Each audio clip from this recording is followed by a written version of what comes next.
സംസ്ഥാനത്ത് ചൂടിനൊപ്പം ആശങ്കയേറ്റി പാമ്പുകടിയേറ്റുള്ള മരണങ്ങളും ഇന്ന് ചൂടുമായി ബന്ധപ്പെട്ട് തന്നെയാണ്. ചൂട് കൂടുമ്പോൾ വളങ്ങൾ വെട്ടി വിഷപ്പാമ്പുകൾ പുറത്തേക്ക് ഇറങ്ങുന്നതാണ് എന്ന് എല്ലാവരും പറയുന്നു. ഇക്കഴിഞ്ഞ 5 ദിവസത്തിനിടെ 2 കുട്ടികൾ ഉൾപ്പെടെ 3 പേരാണ് പാമ്പുകടിയേറ്റ് മരിച്ചത്. തിരുവനന്തപുരം ചിറയൻകീഴിൽ 8 വയസ്സുകാരൻ ദിക്ഷലിന് പാമ്പുകടിയേറ്റെന്ന് സ്ഥിരീകരിക്കാനായില്ല എന്നാണ് താലൂക്ക് ആശുപത്രി സൂപ്രണ്ടിന്റെ വിശദീകരണം. കായംകുളം ചേരാവള്ളിയിൽ മരിച്ച സെലീനയ്ക്ക് പാമ്പുകടിയേറ്റതിന്റെ ലക്ഷണങ്ങൾ ഇല്ലായിരുന്നുവെന്ന് ജനറൽ ആശുപത്രി RMO ഡോക്ടർ ശ്രീപ്രസാദും പറഞ്ഞു. നമുക്ക് ന്യൂറോളജിക്കൽ സയൻസ് ഒന്നും ഇല്ലാതെ ASV പോലെയുള്ളൊരു മരുന്ന് കൊടുക്കാനായിട്ട് പറ്റത്തില്ല. പ്രോപ്പറായിട്ടൊരു ഹിസ്റ്ററി, പാമ്പ് കടിച്ചു എന്നുള്ള രീതിക്കനുസരിച്ച് വ്യക്തമായൊരു ഹിസ്റ്ററി ഉണ്ടായിട്ടില്ല.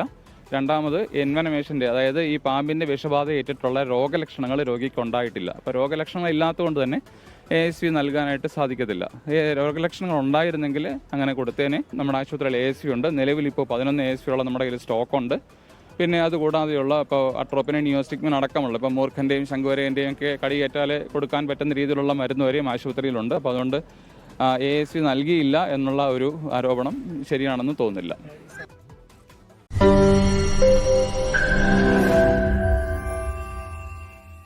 ലോകത്തെവിടെയായാലും ഏത് സമയത്തും 24 വാർത്തകളും ഓഗ്മെന്റഡ് റിയാലിറ്റി പാക്കേജുകളും എക്സ്പ്ലെയിനറുകളും വിശദമായി കാണാൻ ഞങ്ങളുടെ YouTube ചാനൽ നിങ്ങൾക്ക് സബ്സ്ക്രൈബ് ചെയ്യാം.